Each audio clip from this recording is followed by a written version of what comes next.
We are going to rock and roll. So I am Betsy John Lane, the Family Support Specialist with the North Carolina Down Syndrome Alliance.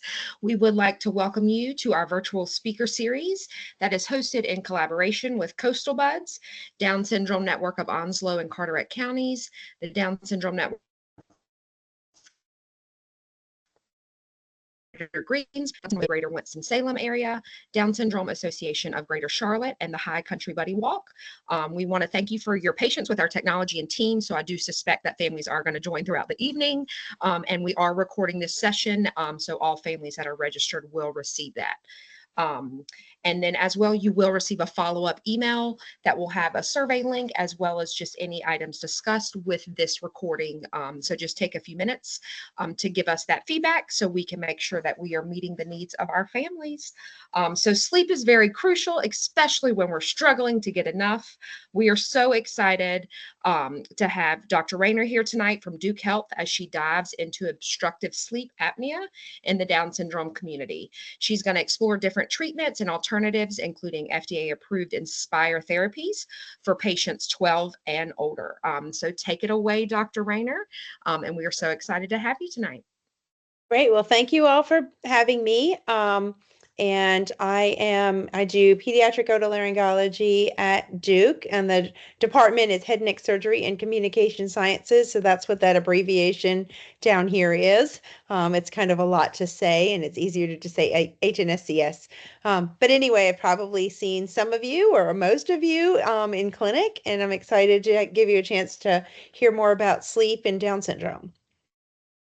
So I'm going to talk a little bit about sleep, and some of this is a little bit more than maybe you expected to get, but we'll talk a little bit about the sleep cycle and sort of brain activities and different things. And the reason is I want you to kind of understand what goes into a sleep study and what has to be analyzed for a sleep study. So that's part of why I wanted to go into some of this.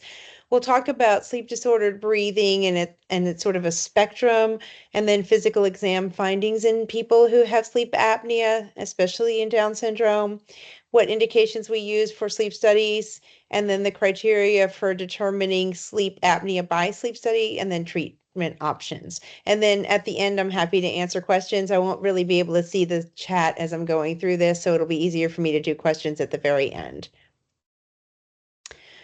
So the sleep study or sleep cycle, this is what everybody kind of goes through at night, consists of primarily 4 stages of sleep.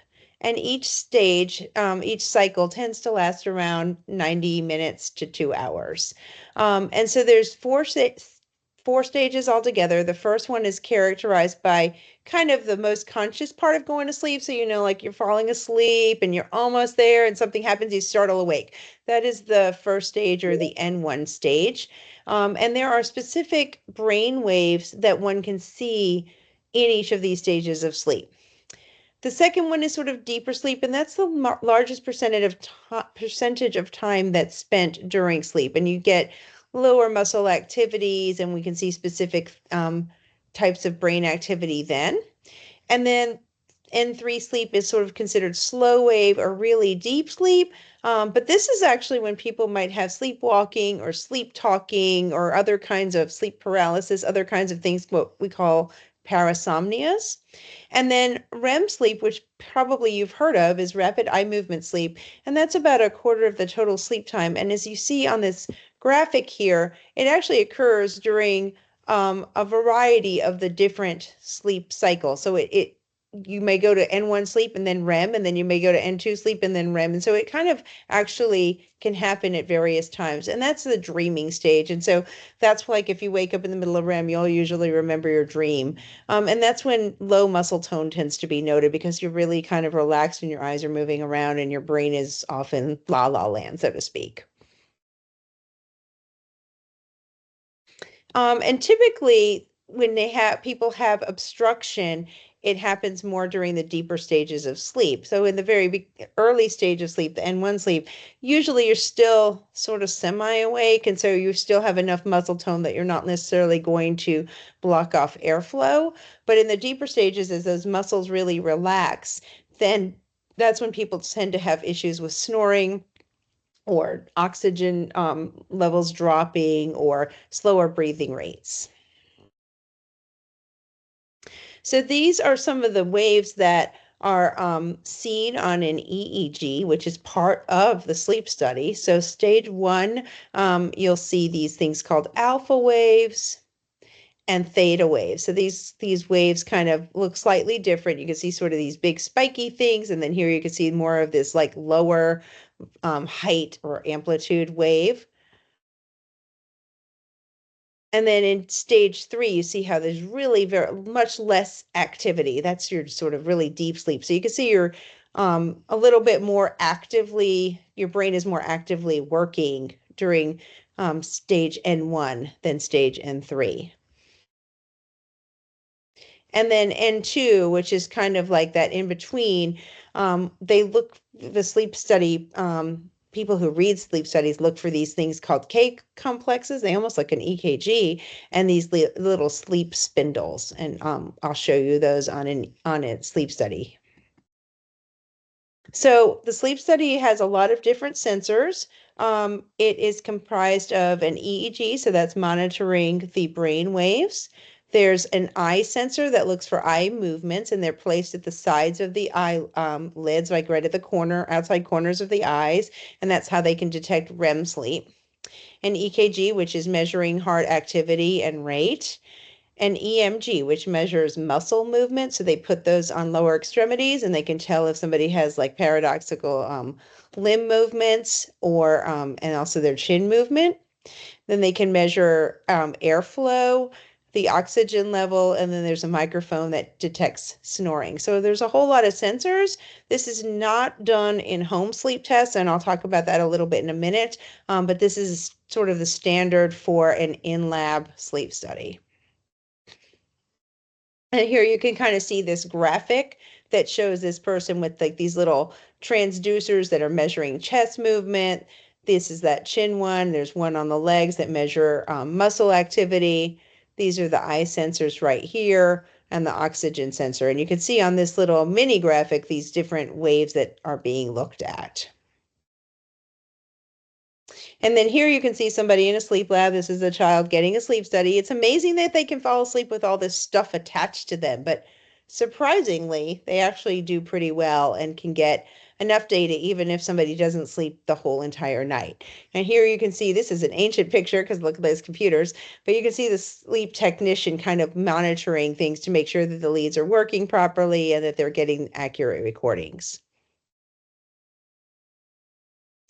And right here, you can see a couple of differences in the EEG leads. So up here in this red box here, you can see there's like these little spiky things going on. And then REM sleep, you're actually seeing some eye movement up here. So these up here, these two lines are the eye movement lines. And if you look where you're seeing eye movement, you're also seeing a change in the EEG from this sort of baseline little low amplitude waves to these little more active waves. This is a little guy getting ready for his sleep study. And if any of your children have had sleep studies, you probably are familiar with what the setup looks like. Fortunately, most of the sleep labs look a lot nicer than hospital rooms now. So they're not quite this closet looking thing. So they've actually modified some hotel rooms and made them a lot more sleep friendly and family friendly. This is showing coming to those little sleep bundles and the K spikes that I showed you earlier. And this is sort of showing that during that N2 stage sleep.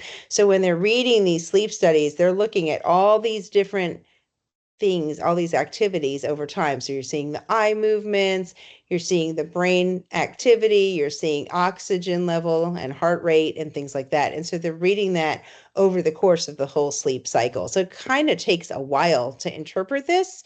And that's one of the reasons that it takes a while for us to get results back on a sleep study, because they have to analyze that data. And even though now a lot of things can be done with computer reading them and then overreads by a sleep specialist, it still is a little labor intensive. So that's usually the reason why we don't get sleep study reports back for a couple of weeks. This graphic is just showing all the parts of the brain that's involved in sleep regulation. So this portion of the brain right here is called the thalamus, and that sort of helps synchronize the brain activity during sleep. And then the circadian clock, which you've probably heard about, which is your sort of your sleep-wake cycle, occurs in the hypothalamus. And that's when people sometimes will actually have shifting in their sleep cycle where they'll be awake all night and want to sleep all day. Sounds like a teenager to me. And then down here, you can sort of see all of these little neurotransmitters involved in this process. So it's a pretty complicated system in our brain that helps us know when we should be awake and when we should be asleep and what stage of sleep we should be in and all of those things. So there is a lot going on up there. This just shows the sleep requirements for different ages. So newborns, as you probably know, get up to 18 hours of sleep, except when you're trying to sleep. Then they want to be awake and feeding or crying or change their diaper. And the sleep requirements tend to decrease over time. Older adults typically need around 7 hours of sleep. I personally need like 9 hours of sleep. I feel like I'm still in adolescence sometimes. But you can see that essentially the sleep demand does decrease over time, but everybody should still be getting somewhere around 7 to 8 hours of sleep. And I'm sure most people in the audience are not getting as much as they should be. So, sleep disordered breathing is kind of a spectrum that ranges from snoring to sleep apnea. Snoring is just abnormal vibration in the palate, which is the roof of the mouth, and the uvula, which is the thing that dangles in the back of the throat. And it's because of nasal airway obstruction. So, the airflow through the nose is turbulent, and then it causes vibration, and then that's what's causes the snoring. And a lot of people will be breathing through their mouth because they can't breathe through their nose well. Upper airway resistance syndrome is basically restless sleep. It can be with or without snoring, and it's because of intermittent obstruction. So there's something that kind of blocks airflow, shift around and kind of open things up or extend your neck, and then things settle down. So it may not be where you're actually stopping breathing or dropping your oxygen levels, but you're still not getting a really good restful sleep. And this is typically due to either large tonsils or adenoids or low tone in the back of the throat or the tongue kind of blocking the back of the airway. I think this is starting to sound familiar to a lot of you. So here you can see this chick's not getting any sleep and he's making all kinds of racket.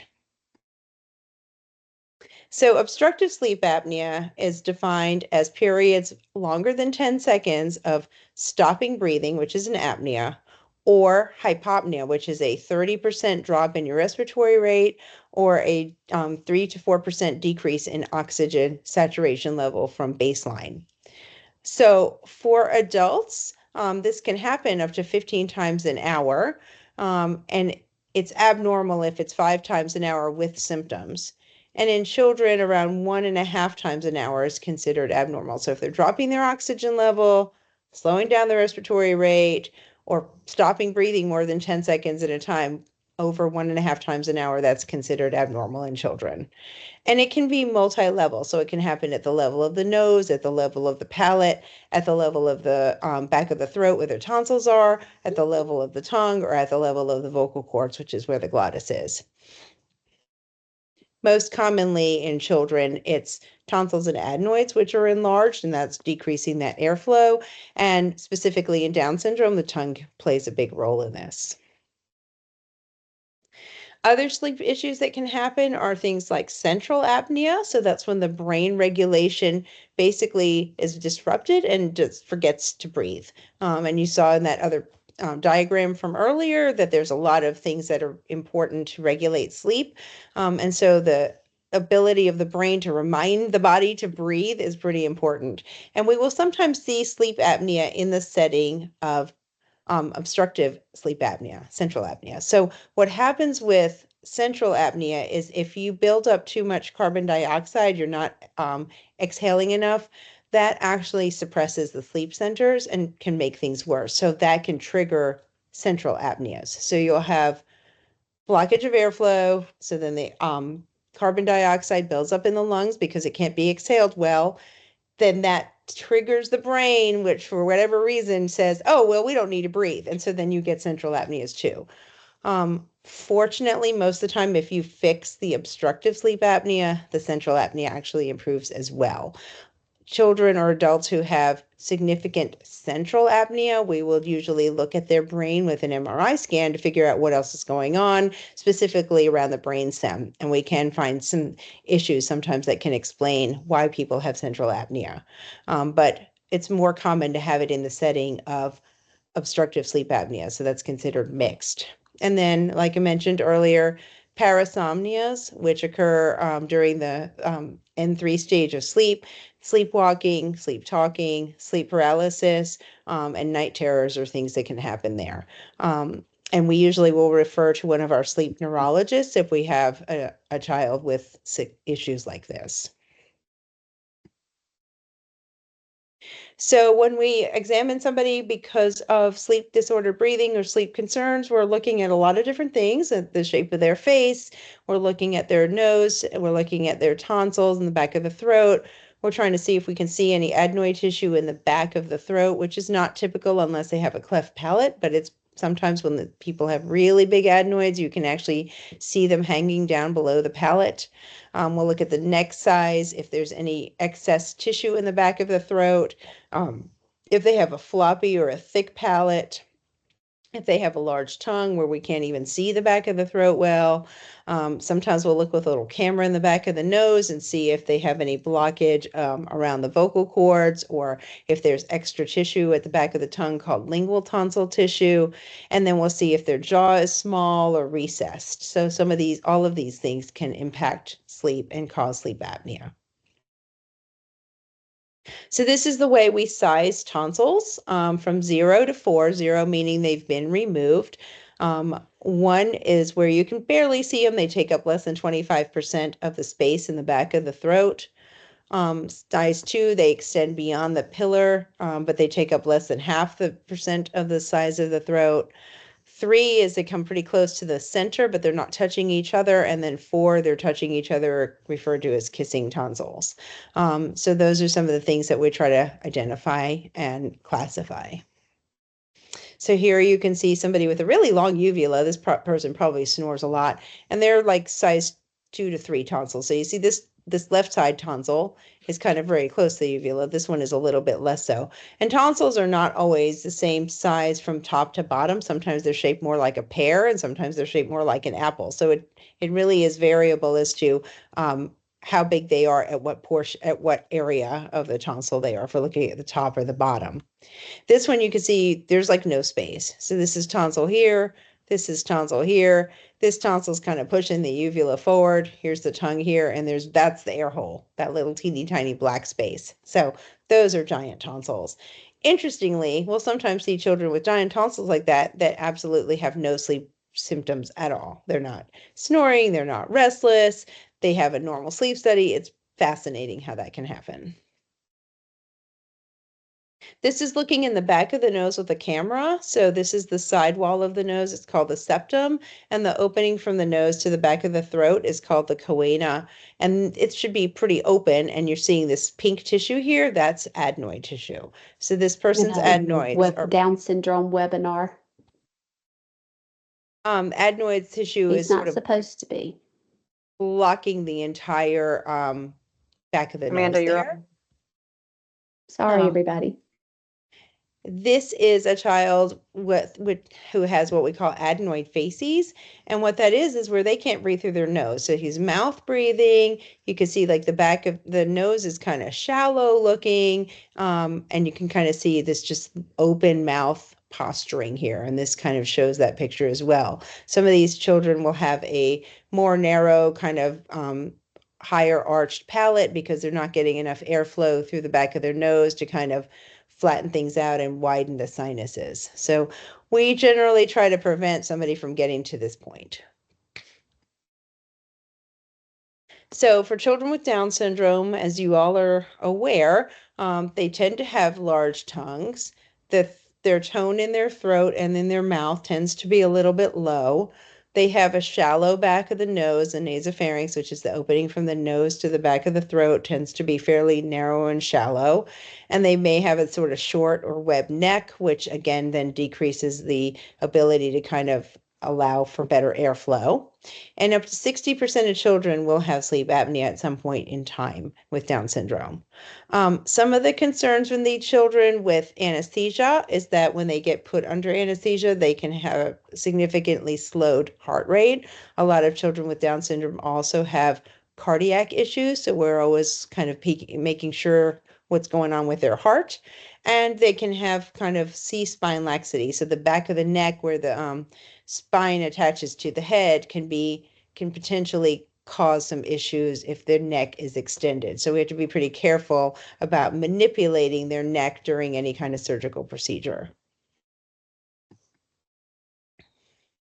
So for children, the reasons that we will do sleep studies are if the history doesn't fit the physical exam. Like we see that kid with those giant tonsils and the parents are like, oh yeah, they snore only when they're sick. We might suggest a sleep study anyway, just to make sure that they're really not having any issues with that. Or the corollary of that would be if they have 1+ tonsils and parents say they snore all night, they're always stopping breathing, they don't know what's going on. A sleep study really can help us sort of sort that out better. Children with Down syndrome, the AAP recommends a sleep study before the age of 4. There's really no guideline as to how often they should be getting sleep studies. And it's difficult because sometimes their symptoms don't really correlate with the severity of their sleep apnea. So we will always ask about snoring, mouth breathing, restless sleep, breath holding, things like that. And in older children about bedwetting. But sometimes their symptoms are not nearly as severe as when they get the sleep study and all of a sudden they're seeing their oxygen level drops into the 70s. So that's one of the reasons that our recommendations are to do a sleep study before any kind of airway type surgical interventions. Children who have cleft palate or craniofacial syndromes because there's altered anatomy. Children with other airway obstruction, like when they're awake. So they're having noisy breathing and we don't quite have a good reason for that. Older children who are bedwetters or tired all the time, or conversely, really hyperactive. And then children with significant obesity. And as I mentioned earlier, there is no home sleep study that's approved for children under 18. And I actually had a conversation with one of our Medicaid providers in the state because they were trying to get prior authorizations for pediatric sleep studies. And I finally provided them with some literature that showed that there's no approved home sleep test, and they actually got rid of the prior authorization requirement. So now they will approve in-lab sleep studies for any child under 18. So that was a big win. Here's another picture of a Down syndrome child with, kind of a low tone, open mouth. You can see their tongue here. You can sort of see the single palmar crease, which is one of the things that we'll sometimes see in children with Down syndrome as well.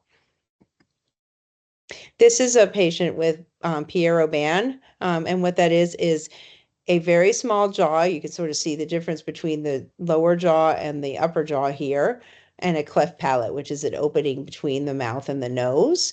And their tongue tends to be pulled backwards because of that small jaw, and so they are at risk for having airway obstruction and sleep apnea.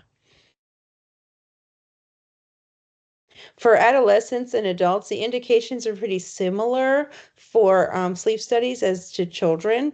So snoring with daytime fatigue, obesity, kind of a round middle body habitus. And I'll show you sort of a picture of this. It came from Charles Dickens, and he wrote this book that talked about a character named Pickwick, and I'll show you what that looks like.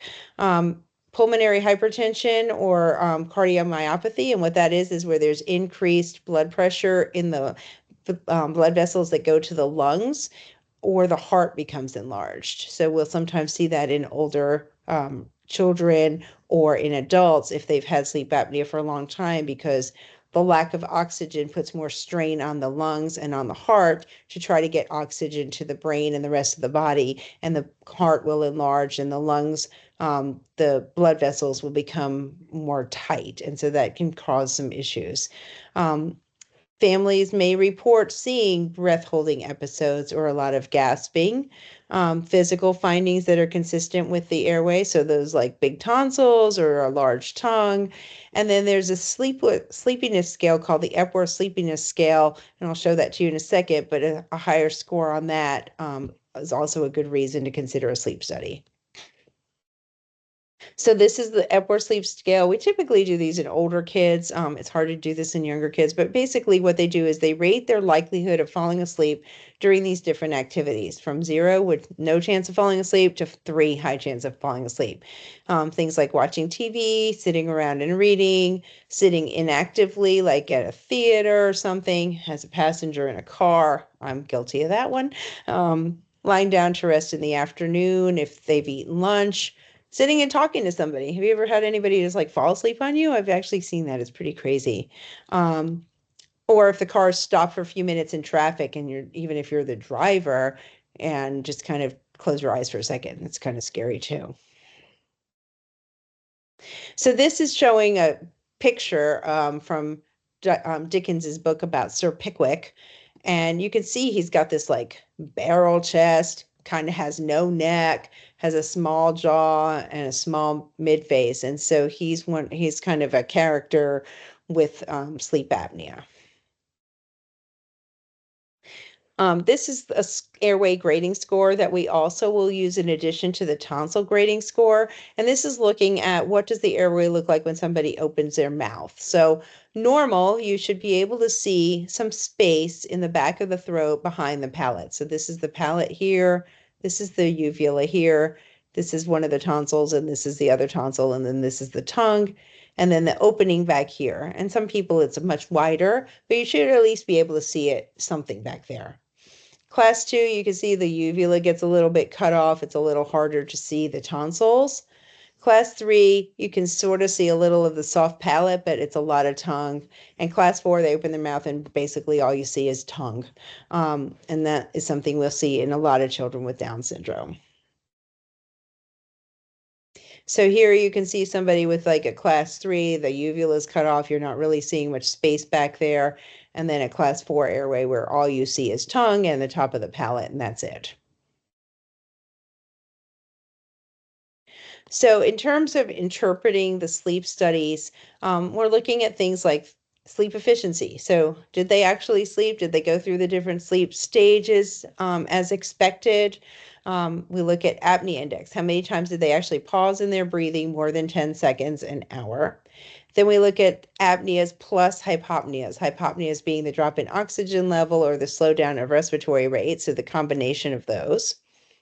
The respiratory disturbance index also looks at like respiratory related arousals, meaning they come out of the sleep stage they were in. So if they're in stage N2, and one would expect them to be in N2 for like 20% of the time, but they're only in it for 5%, then they pop up back to N1, that would be considered an arousal, and that will get added to the apnea hypopnea index. We look at oxygen saturation, both the average level as well as the lowest saturation level. Normal should be over 90 unless somebody has a congenital heart condition, in which case that might be different, but that would be something we would be able to find from their cardiology notes. We look at periodic limb movements or leg movements, restless leg, that kind of stuff. Sometimes if somebody's ferritin level is low, they will be more likely to have restless limbs. And so that may be something worth checking. It's a blood test. And it's related to your iron level as well. We look at EKG changes and then snoring. So for adults, obstructive sleep apnea is classified as mild if the respiratory disturbance index is over 5 and less than 15. It's moderate if it's over 15 and less than 30, and severe if it's over 30. If somebody has severe sleep apnea on their initial sleep study, sometimes they will actually do what's called a split study, where they'll actually, the second half of the night, they'll do a CPAP titration trial, where they try a CPAP mask to see if they can at least eliminate the sleep apnea.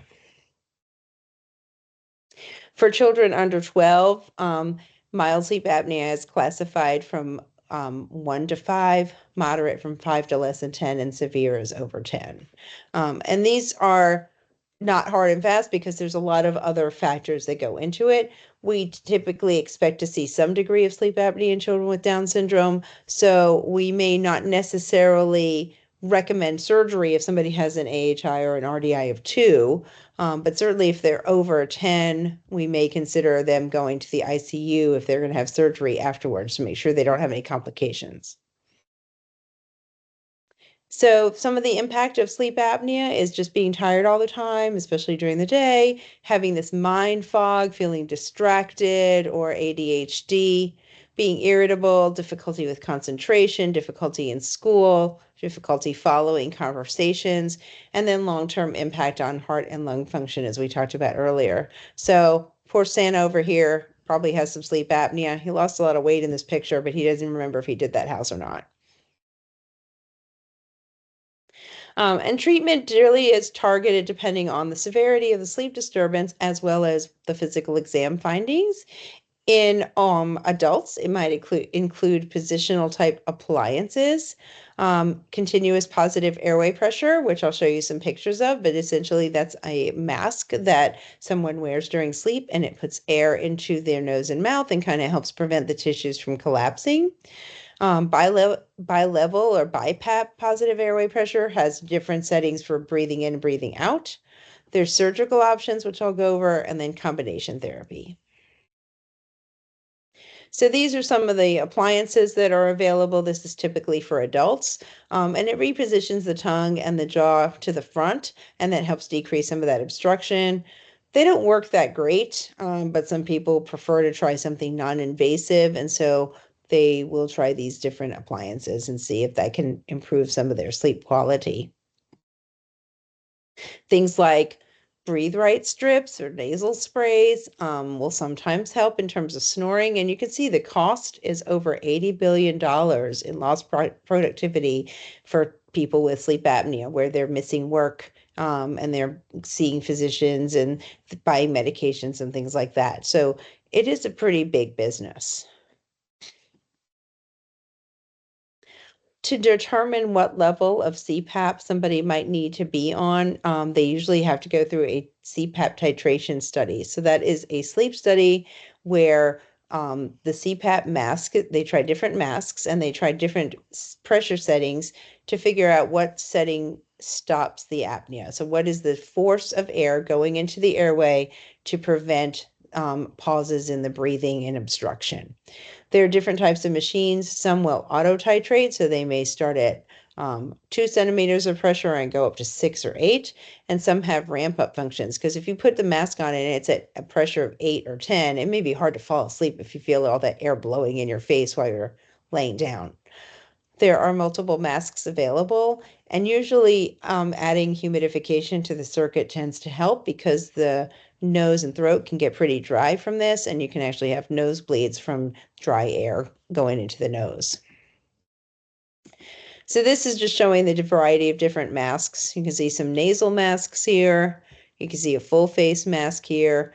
The machine is not overly quiet. It's somewhat quiet, but sometimes the bed partners might have trouble falling asleep because they're hearing the machine.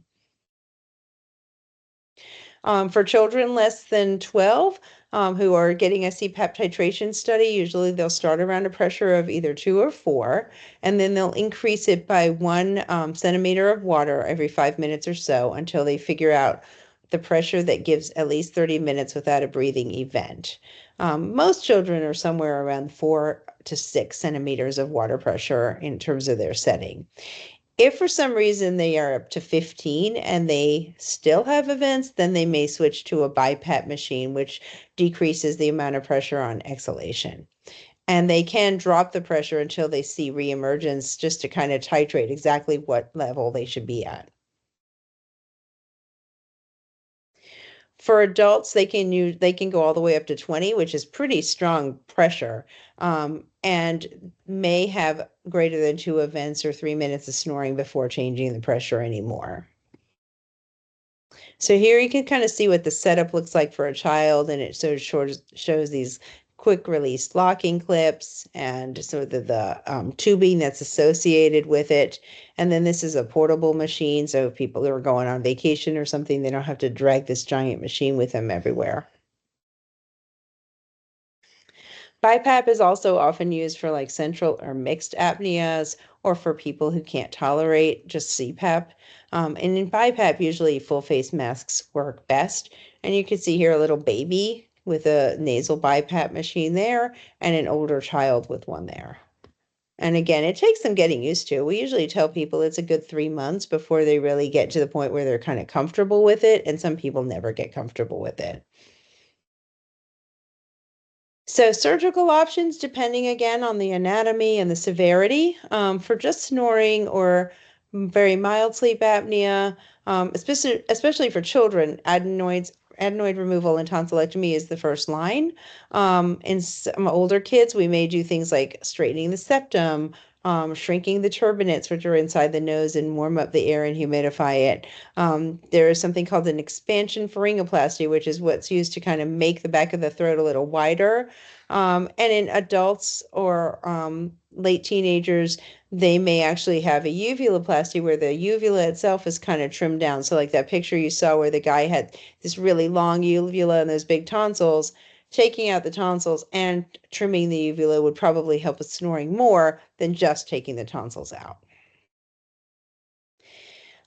In adults, there is a procedure called pillar. I'm not sure too many people are doing this as much anymore, but it's still out there. And these are little implants that are put into the palate to kind of stiffen it. And this is primarily for snoring, but it prevents that vibration and helps with snoring. And then this is kind of a picture of that uvuloplasty and what it looks like when it's healed. So the uvula is kind of shortened and the palate here is a little stiffer. For mild to moderate sleep apnea, again, adenoid removal and tonsil removal is the primary thing that's done. Most adults don't have adenoids. Usually they kind of shrink around early teenage years, but adults who have severe allergies could have adenoid tissue still. For older children like teenagers or adults, they may end up getting a uvulopalato-pharyngoplasty or a UPP. Those are typically modified now. They used to basically just cut off the uvula and part of the palate and kind of suture everything back. So that's been sort of modified.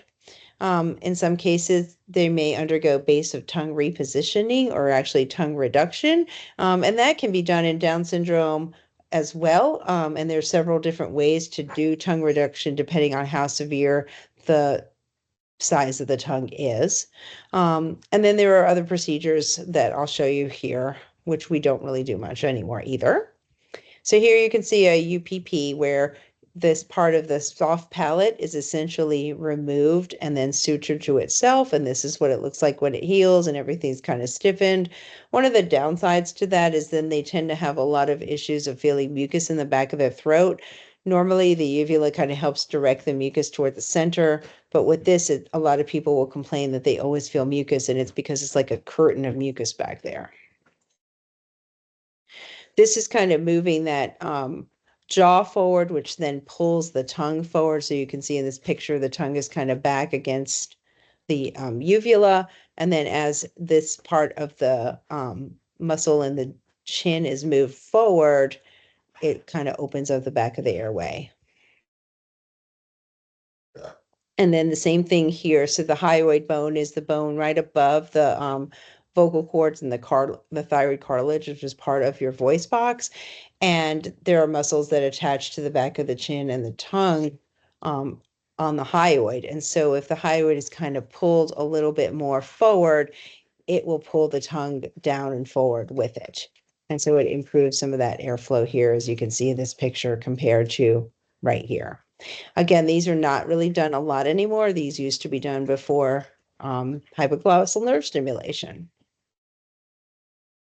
So for severe obstructive sleep apnea, the options would be to do this multi-level surgery or continuing CPAP or BiPAP.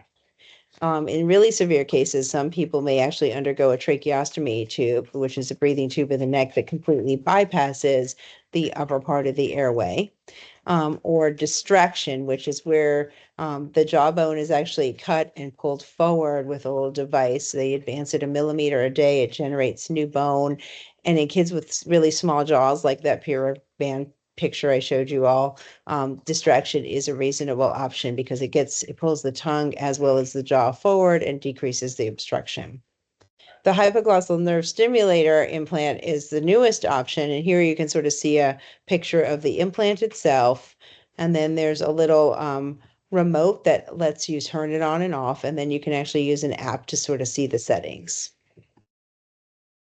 So this is just a picture of what mandibular distraction looks like for children who have a really small or recessed jaw, and it basically grows the jaw, so to speak, faster than naturally would grow. And so it can really help relieve obstruction, especially in severe cases. This is what a tracheostomy tube looks like. This is an older person. We have a lot of children who have tracheostomies for lots of reasons.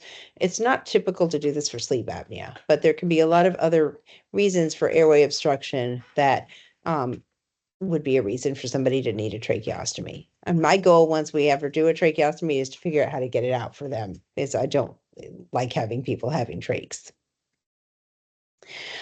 This is the Inspire implant. So what it does is it's an implant that's put on the nerve to the tongue. It's called the hypoglossal nerve, and that's nerve that lets you move your tongue forward and side to side.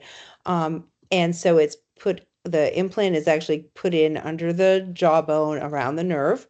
And then there's another part that's a little battery part that's put in the upper chest, and another little part that measures kind of the breathing that allows it to sort of trigger the tongue to move forward. And so the stimulation of the nerve pulls the tongue up and out of the way. So in children with Down syndrome, the FDA recently approved children 13 and older to be able to get the implant, and it's actually approved by a lot of insurances now as well. They would be diagnosed with severe sleep apnea, so an AHI over 10. And that don't do well with either adenotonsillectomy or CPAP. Either they can't tolerate CPAP, they don't like it doesn't work well for them, it's a battle for everybody, and they refuse to use it. So this is a really great option for those families and children. So the process for determining candidacy for a hypoglossal nerve stimulator implant is having a sleep study demonstrating sleep apnea. And then they undergo an airway exam called a DISE, and stands for drug-induced sleep endoscopy. And so it's a camera that's a flexible scope put in the nose under monitored anesthesia. So the child's asleep, but not to the level of being able to undergo surgery. The level of anesthesia tries to mimic the level of natural sleep unconsciousness. And so what we're looking at with the DISE is to see where the obstruction patterns are. Is it in the back of the nose? Is it front to back? Or is it the whole thing kind of squishing together? Is it at the level of the tongue? Is it at the level of the vocal cords? And so we sort of rate each of those levels on a scale to determine if this is something that would be a good option for them. Then if that is the case, then we'll go through the approval process and then plan placement of the implant. And then after that, then we figure out titration of settings using the remote and using sleep studies to guide what's the best setting for this. So here you can kind of see, this is from Inspire. For adults, the candidacy is an AHI of 15 to 65. And for Down syndrome children who have failed or weren't treated well with adenotonsillectomy, AHI of 10 to 50, CPAP failure. And then here you can see on this endoscopy picture, this is the back of the throat and the palate. They have collapsed kind of front to back, but they have kind of good side to side opening. Here you can kind of see it looks like everything is kind of squished together like a funnel. And so this is where the side walls are closing in and the front and the back. And these don't do as well with the implant, because the implant is really kind of pulling the tongue forward. So it's addressing this front to back collapse, but doesn't do as much for the side to side. The good news is that these children who did get the Inspire implant had a significant improvement. So they had 53% reduction in sleep apnea using the Inspire consistently, so using it every night.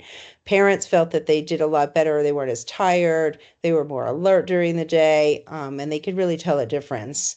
And here they're looking at this sleepiness scores, so that Epworth sleep scale before and after. So there was a reduction by 50% in terms of how tired the children felt they were. So If you all are still awake and have any questions, I'm happy to take any questions. And I can stop sharing the screen, and that way I can maybe even see all of you. That was amazing and so thorough. And I have my notes. I'm going to go back. I was even texting one of my coworkers, Liza, who couldn't be on tonight. I was like, this is a total rewatch, all the nuggets talking about. So thank you, Dr. Raynor. I do not think any questions came through the chat, but we will open it up to any of our families here tonight. Oh, I do see one. What about solutions for positional sleep apnea? What about the sleep noodle? So some people will use either like rolls or, especially in babies, you can use like those side wedges where they can be sleeping on their side and kind of position them back and forth, side to side. Some people have tried things like sewing a tennis ball in the t-shirt and having them, so that they can't really sleep on their back. Interestingly, a lot of my kids with Down syndrome sleep like a frog, like face forward. They're so incredibly limber. It is amazing. So their face will be, over their legs in their, in their lap. And so the sleep noodle, I don't think would do much for that particular situation. And you don't want to be up all night constantly repositioning your child. But certainly for younger children, that's an adjunctive tool that can be helpful. So there are things out there that might make a difference. Sometimes sleeping slightly inclined can help, especially if somebody's prone to having reflux or stomach contents are coming up and causing irritation in the throat or nighttime coughing. So sleeping more inclined can sometimes make a difference too. Awesome. Another question came through. Is the Inspire tolerated well? Or what's the feedback on that? It seems to be. It doesn't seem to really bother people. Certainly you want to make sure it's not activated when they're awake because it's going to be making their tongue move. But generally it seems like they do really well in terms of the sleep. And some parents will kind of let the child go to sleep first and then turn it on, just to kind of get them at least into some semblance of sleep so that it's not bothering them when they're trying to fall asleep. Stephen, you may have some more information or insight on that as well. I'll say, any other thoughts, Stephen? Yeah, so it's a mild stimulation that will actually force the tongue forward. There is also a start delay that we program within the remote too. So when you activate it, you press it, bring it to your chest.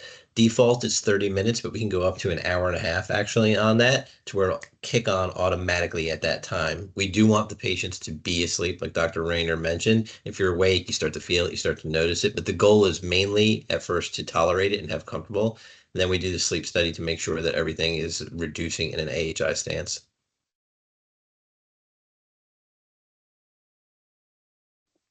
Awesome. Jessica, you have a question? I see you came on camera.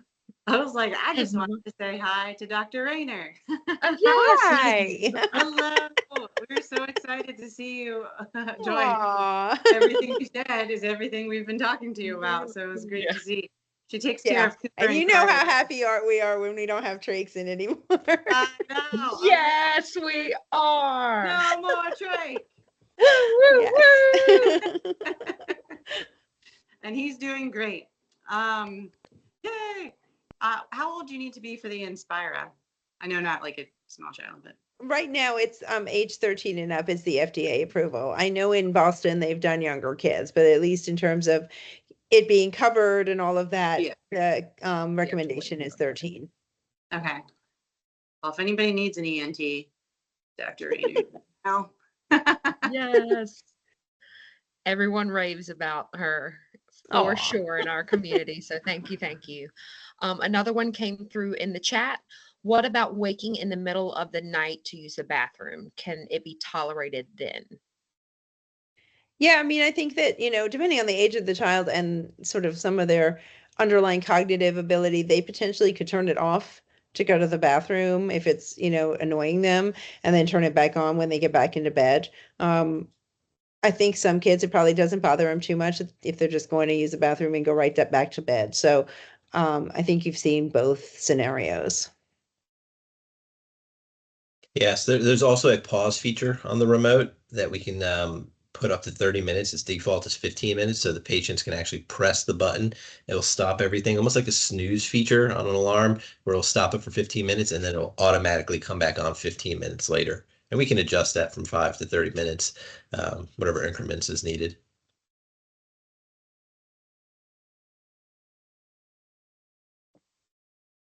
Awesome.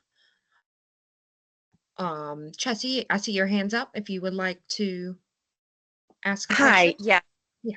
Yes, sorry, I would put my camera on, but I'm nursing. No, it's fine. Sorry. I did have a question, and first of all, I apologize. I came in 30 minutes late, so I don't mean to be redundant. But I had 0 service, and my brother was having a scheduled class. So anyway, I was curious because he just did his sleep study, and it was at home sleep study. He was diagnosed with mild sleep apnea, and we got the CPAP machine, and I just went back to get a new mask today because he's struggling with keeping it on. And I know you mentioned, some individuals just can't tolerate it. So I'm just curious as to, do you have any suggestions on like some best practices? Because, and it's only 2 weeks in. So, I mean, we are still new, but he's bought into trying it, but he takes it off like maximum an hour and a half, 2 hours in, because he says he can't sleep. And so once again, I've changed from like the full face mask to just a nasal one. Okay, hold on. Okay. And so I was just wondering if you have any best practices for getting individuals to get comfortable. And he is a low functioning adult, so just that lack of communication is very challenging. Yeah. So I think one of the things is making sure, depending on what level they set it at, having kind of that ramp period could help. So he's not getting like this face full of air the minute he lays down, because that would be really challenging for anybody to fall asleep to. So there are features depending on the CPAP machine he has that lets them slowly ramp it up so that it gets to the full pressure once he's actually asleep. Having the humidification feature really helps. You can even use warm humidification, so you're not getting cold air blasting in your face.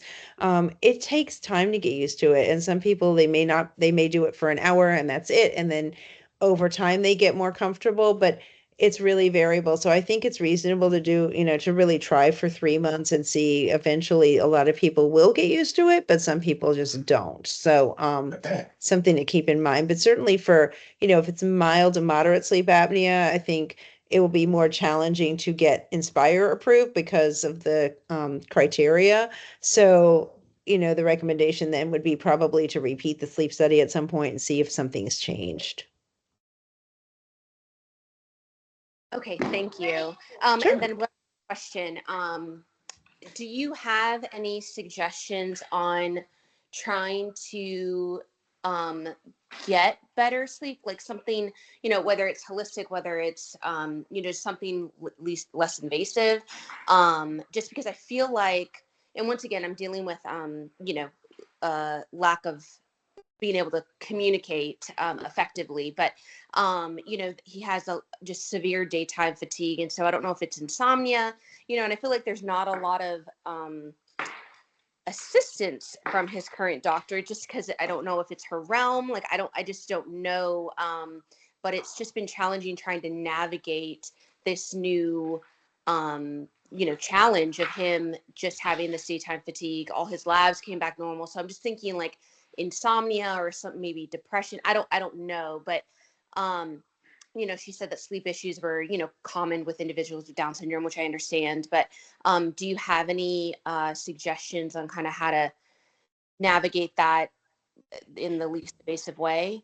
Does that make sense? So there's something called sleep hygiene, which I really talk to a lot of our teenagers about. So things like turning off electronics at least 30 minutes before going to bed, trying to have a consistent bedtime, trying to have a consistent bedtime routine. Basically, I tell people that sleep is recharging their batteries just like they have to charge their devices. So you kind of want to be you get yourself into quote sleep mode, and that actually turns on some of those neurotransmitters in the brain that helps your body go to sleep as well. So it's hard because some people are not consistent. Like weekends, they'll stay up way later, and then the weekdays they'll go to bed earlier, but then they're used to staying up late. The stimulation from electronics is really crazy, and people don't really think about that, but it keeps the brain like super active. So putting on, not headbanger music, sort of like softer music, classical music, even like white noise type sounds, reading a book, just things like that can help, just kind of having that whole sleep routine before even going to sleep. Some people will use things like melatonin, which is over the counter. Sometimes people get that as a prescription if they do have insomnia. We frequently will also get our sleep neurologist to help us for people who really have difficulty with insomnia, because sometimes there are other medications that are recommended.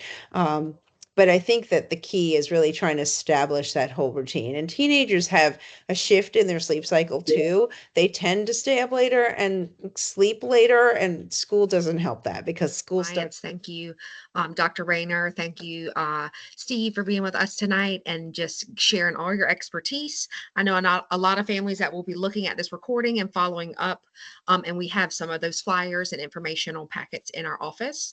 And I'll make sure also, Chessie, to follow up with you with some of our other additional sleep hygiene and videos and different strategies that we've had presentations prior and at conference. So I can share those with you as well. But just want to thank you all for your time and your continual support for the North Carolina Down Syndrome Alliance and individuals across our state and supporting those families. Have a wonderful night, and thank y'all so much. Thank you, guys. I hope you guys have a great evening. Thank you.